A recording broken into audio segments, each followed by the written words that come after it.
Nous avons des tracteurs rebellés. Maintenant, tu as quand on pas député, on va voter. Parce que mon son est contre eux. La carte Assemblée nationale. L'Assemblée nationale a lobby. Salaire général, c'est $250. Ça, c'est Jeannette Kabila. Comme pour se moquer, pour dire, tant que grand frère Nanga Zalaki, soit basé qu'on fout à Bango bien. Basal interpellé par l'État. Basamba. Et ça sera pour la toute première fois. Batangi mutuna buzoba ya este, bafundie pe, bakepe bakangiye, batiena kacho et kopé sa leçon na ba muso. Si bande ko balandi. To pesi bino mbote partout. To souhaiter bino bon débit, il y a semaine ya lelo, semaine oyo ezali kobanda avec sortie à gouvernement. Je suis très content parce qu'enfin fumée blanche bimi. Batubeli bazaki na kati ya kozela gouvernement. Lelo quand même, tout le monde peut être heureux. Il y a comment un gouvernement, il y a Sika. Le gouvernement peut être koluka pour que répondre à besoin, il y a peuple congolais. Et c'est parce que le gouvernement est bimi. Mais c'est que vous avez ce gouvernement, ils allaient répondre à besoin, il y a congolais. Besoin de congolais, ils allaient Kimia à l'est de la République. Kimia est allé parmi les sociales aussi. Kolia est allé parmi les sociales. Zela est allé parmi les sociales. Parce que quand les gens parlent des sociales, c'est comme si on a besoin en matière d'insécurité. Un homme qui est très mal sécurisé n'a pas les sociales. Il n'a pas les sociales. Parce que social, ça veut dire vous allez sécuriser. Au gagner bon na yo e fandi na ndako e fandi na banque OK ko sala musalo yebi ke bana na école ba telemi bien obimi ndako yebi ke biloko na ngai mutoko bougete, c'est ça la sécurité. Mais ceux qui tozana on a besoin en sécurité et que pour la bino social les akolia boyeba que c'est un grand défi que vous oubliez. Voilà pourquoi quand nous parlons nous faisons allusion plus na biloko kolia tozali kobo sana. Le besoin majeur qui est la sécurité. Alors que la sécurité, ce n'est pas le problème de l'Est seulement. Sécurité, insécurité, mboka mosusu. Oyo parfois, les lots motabimi nandaku, a évité à kozonga te, comme en Équateur, on m'a appelé, na localité moko, motuso abimi a évité à kozonga ndaku nae. Mais ceux qui déjà dans un cadre politique, la sécurité, c'est aussi une erreur. Parce que bato bazo attaquer Selelo, bakokipe Kolunga bakota na ba province mususu, ba banda ko attaquer au même titre que l'Est, ba province wana ekozope problème mususu. D'où il faut sécuriser pays mobimba. Ko banda par Est où ils partir déjà à problème, ko kota na ba province mususu et puis totala comment toko ko remédier na ba besoin mususu ya peuple congolais comme sur le plan Yakolia.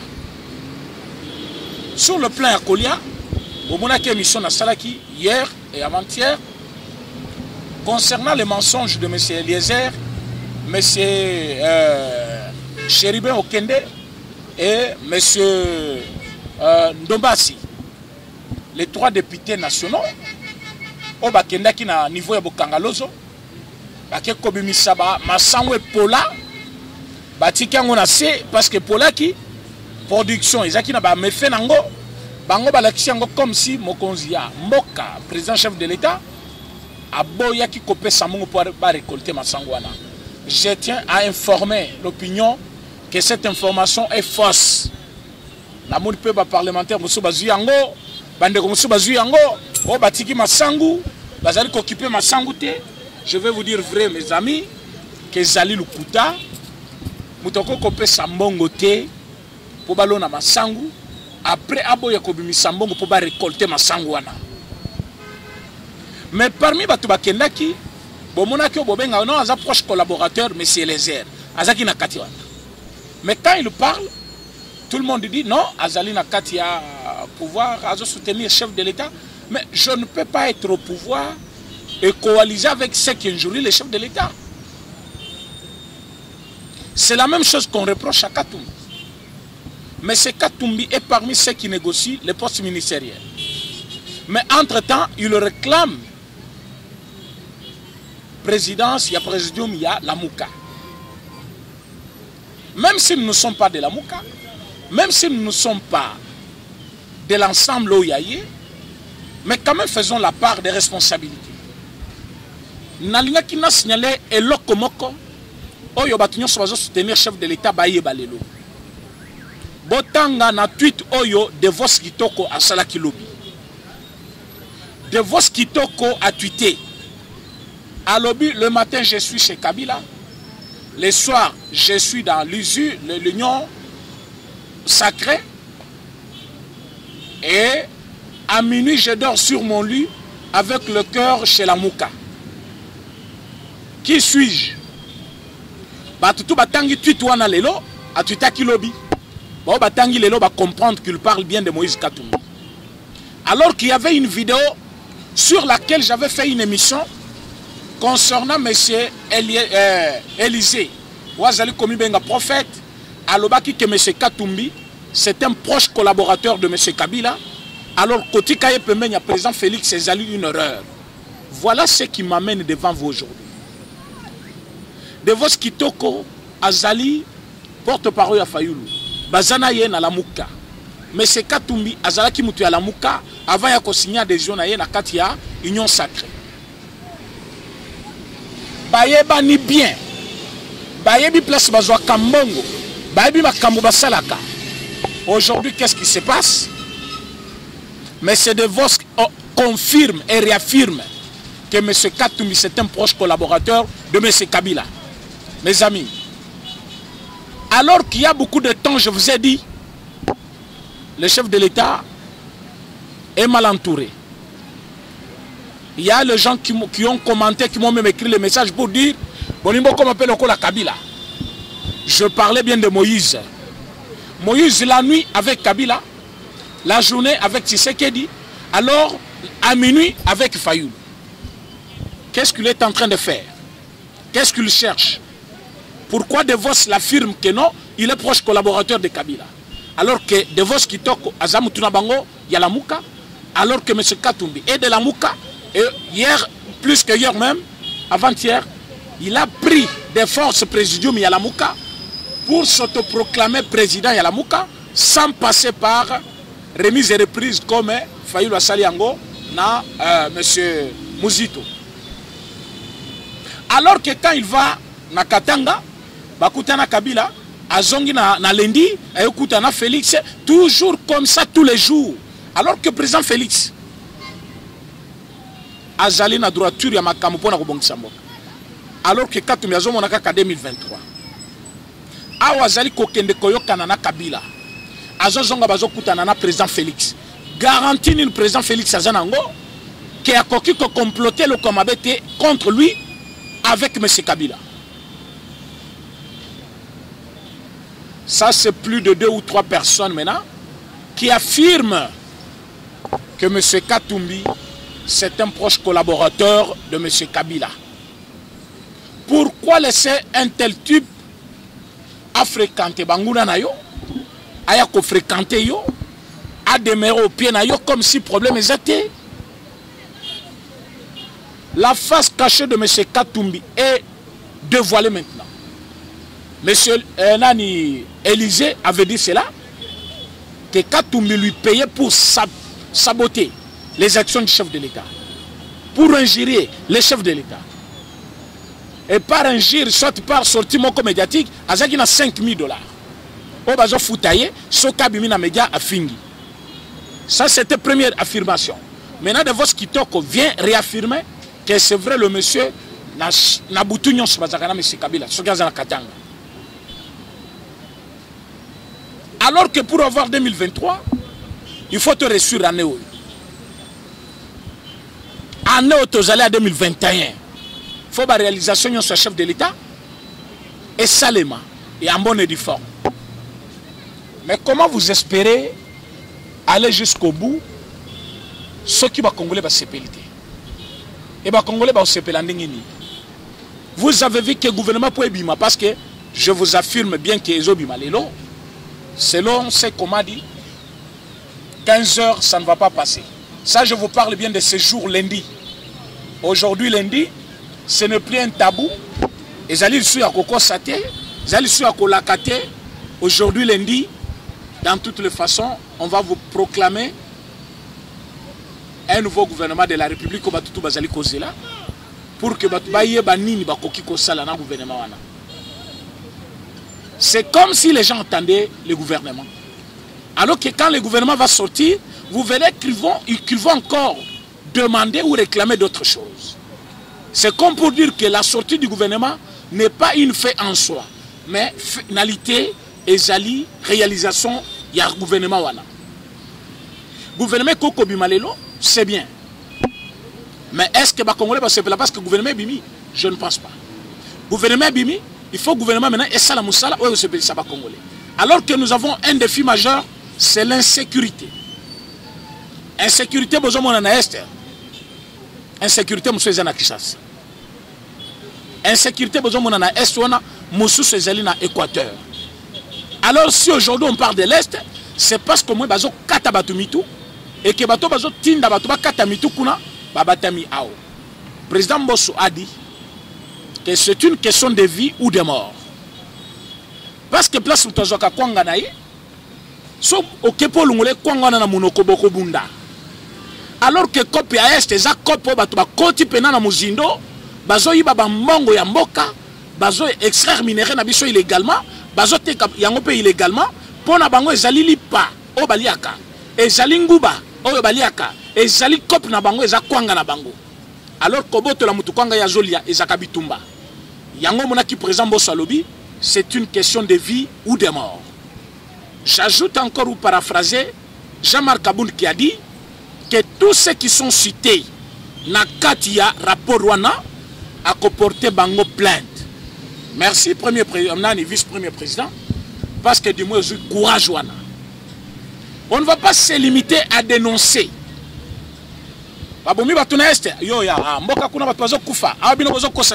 Mais qu'est-ce que toi tu as fait?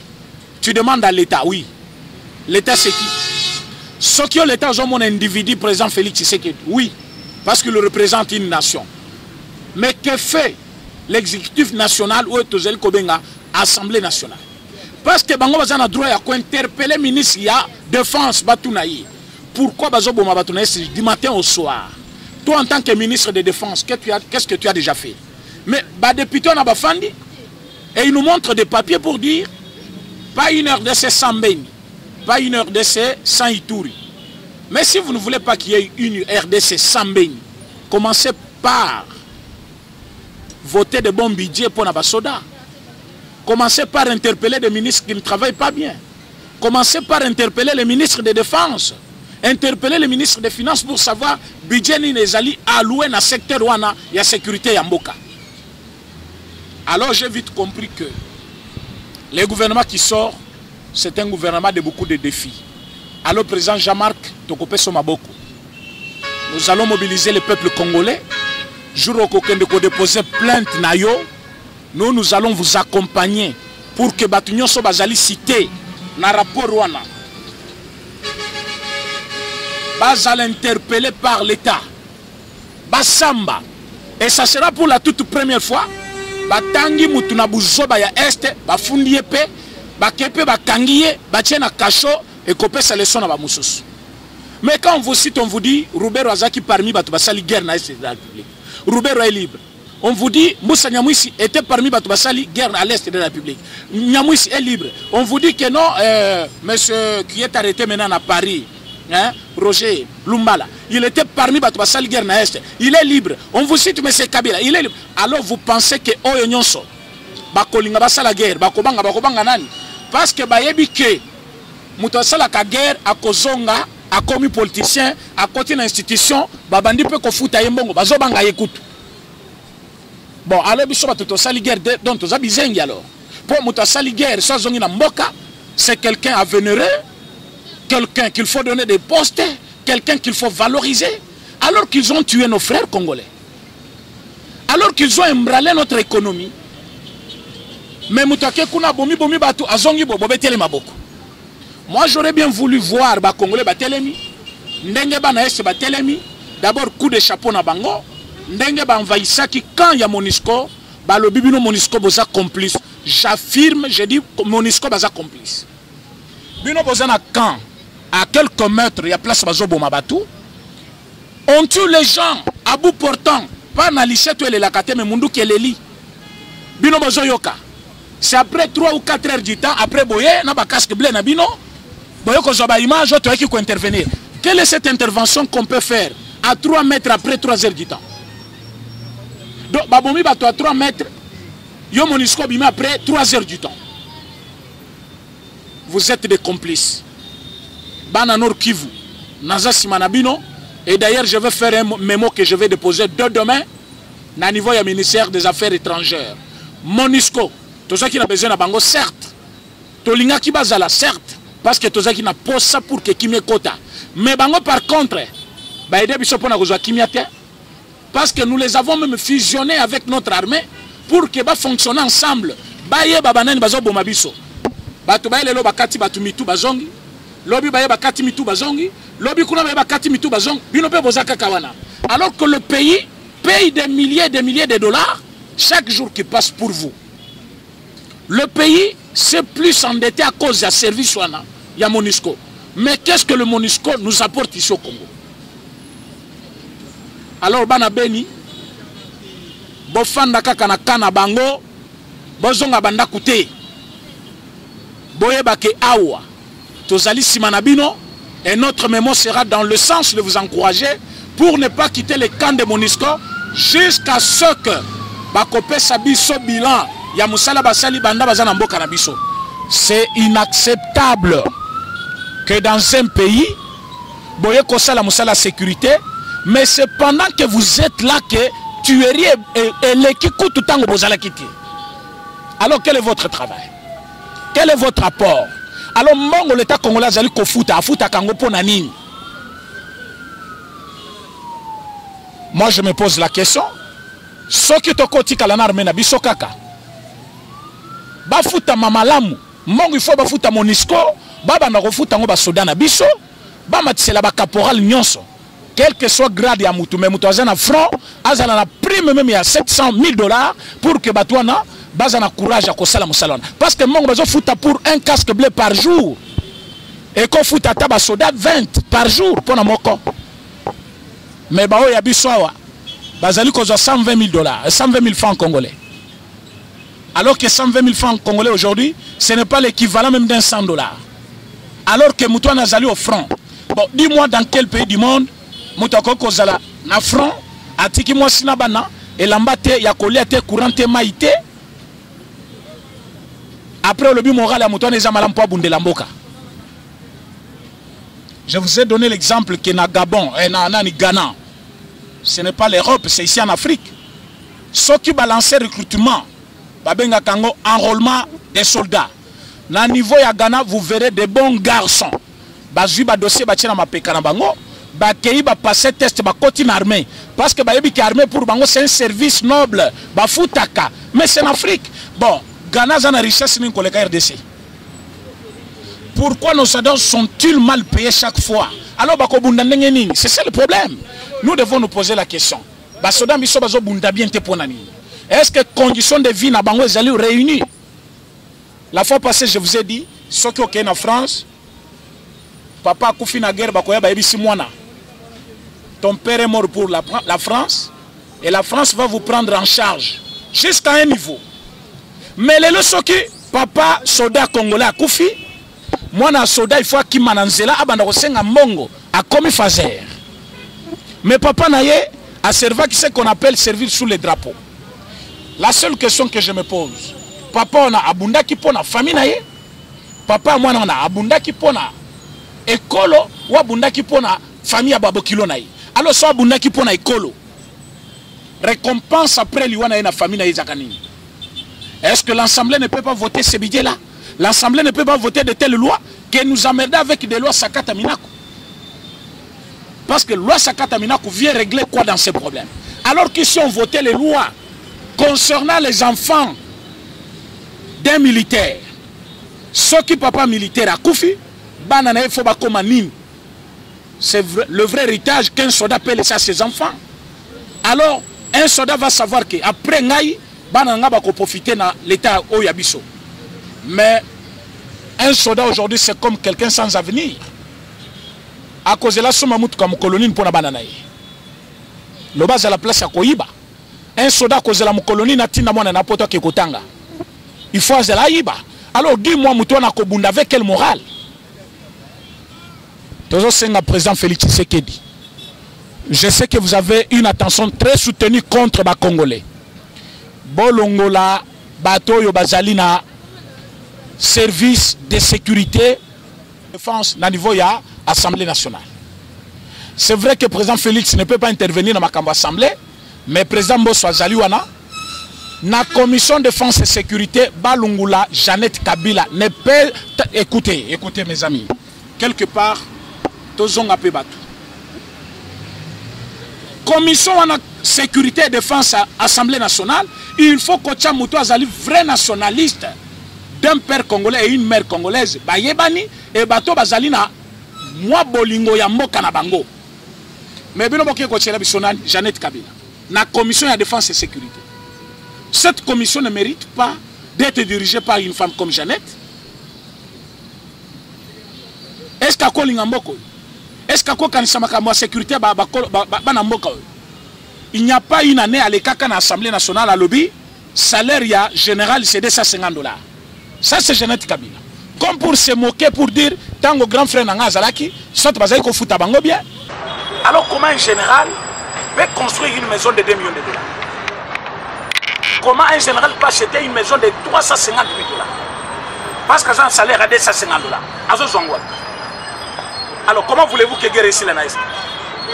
Comment un général peut supporter équipe peut amener le rôle avec l'aide? Un général, à supporter équipe peut amener le rôle avec l'aide. Est-ce que vous avez une dépense? Il y a équipe, il y a football. Et puis la division, il y a Zaliwana. Vraiment, je vous dis, il y a eu trop de vols. C'est pour cela que le gouvernement ils ont bimé les lots. Vous allez causer dans la Congolais. Par contre, vous c'est Belsabiloté. Mais Moussala va causer l'andé c'est Belsabiso. D'où? Oh, vous allez causer le gouvernement comme si le gouvernement pouvait régler le problème. Tous les Zélandais, au gouvernement, Tobandi composé, moi qui vous parle, j'ai déjà un dossier pour chaque ministère. Les dossiers, c'est-à-dire quoi? Des propositions par rapport à ce que ce ministre-là doit faire pour satisfaire le peuple congolais. Dans le ministère de la Défense, j'ai déjà un dossier. Comment faire pour terminer l'insécurité de l'Est? Dans le Béliango, mais dans un plan moko, dans un dossier, tu redéposes les. Ce qui est appliqué Yangote, un jour, tu peux porter plainte de Toloba. Pourquoi? Ou appliquer plainte de PCOT. Ministère des Affaires étrangères. Les Congolais à diaspora vont voter à Katia. Mais parce que les Congolais même titre que nous, il faut pas voter. Donc, on peut savoir le dossier. Ministère de l'Agriculture. Les lois de Zélanzala na Kinshasa partout. Zala. Oye bisabi so ba bazo sala agriculture na Congo bazako. Soit ba maman bazolona à quelques deux pas. Aloni na moi matembele na ye. Akeo buka matembele na à côté que la yo. Alors que Kinshasa mobimba bazoli aka matembele wana. Boko za na production. Alors que nous avons des tracteurs rebelles awa. Matata zwaka ngo apesi ba député pour ba voter. Parce que mon son est contre eux à 4 assemblées nationales. Après ça, tracteur dans chaque député, plus $500. Alors qu'aujourd'hui, nous avons besoin d'un social. Parce que les Congolais, tant que c'est social, ils ont besoin de colia. Mais colia, avec l'agriculture, vous salez déjà. Bolona Kani, Bobimisa Kani, Boteka Kani, Libandambo. Les lois congolais sont basés sur Massangu. Vous savez, Massangu na Congo. Et l'on a Makawapi. Et l'on a Makawapi. Si on a côté à Basolo et Massangu au Kuta Kwanga. Vous savez, place de Basali Colon à Pena. Écoute, à quelque part, nous sommes tous fautifs. Il faut tous habiter mon commun, tout le ministère de l'agriculture. Mais c'est parmi les ministères les plus négligés. Au moins, le ministère de la finance, ministère de budget, ministère de l'économie. Pour pas que Koyiba misolo à l'État. Mais pour le ministère de l'économie, c'est Mongo, pas que le Yangote. Parce que le ministère de Mongo est déjà dans la caisse Koyiba. Mes chers amis, le temps qui nous a été imparti est silly déjà. Le bino qui est une émission spéciale tant aux en studio. C'est là qu'on va vous montrer la responsabilité à chaque militaire. Pourquoi Batoubalou la ministère ou habité, économie, passeport, il y a un sport congolais. L'espoir ne produit rien, mais je vous demande ceci. L'État, le temps plutôt qui nous a été imparti est très parti. Je pense qu'on peut se revoir demain pour entamer une autre partie, bien sûr dans un autre numéro. Et c'est par là qu'on va vous expliquer le bien fondé de chaque ministère et ce que le ministre attend faire pour que les Congolais puissent être satisfaits. Sinon, ce n'est pas le nom. Oh, ministre Naza, ministre à parti politique Nabiso, ce n'est pas ne règle pas les problèmes.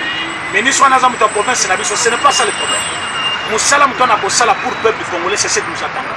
Dès demain, vous aurez un autre numéro, mais avec beaucoup de précision que je parlais dans cette émission.